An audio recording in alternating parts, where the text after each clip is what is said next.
Güneş doğar dağlardan, haber gelir bağlardan. Gül açılıp sehrada,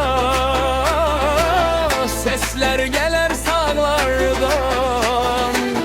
Ayakların yere değmez, şatlanan göğün hiç egmez. Bugün bizim toyumuz, bize hiç kimse yetmez. Oyna oyna Türkmen gödeli, salla salla şolin çebeli. Tutar sesi yanlansın, elem yakan gen kalsın. Oyna oyna Türkmen güzeli, salla salla şolin çebeli.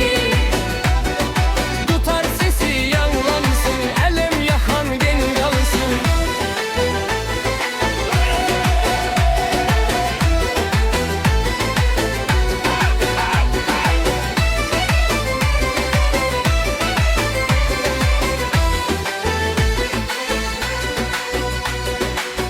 Güzül kürte egninde, altın şelpeler mününde. Böke böke dans eyle, şadlık bolsun gönlünde.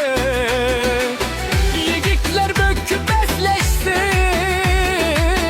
gül ki sesler sesleşsin. Bugün şeyle bir gün ki, hemme giz gelin besleşsin. Oyna oyna Türkmen güzeli, salla salla şolin çebeli. Tutar sesi yanlansın,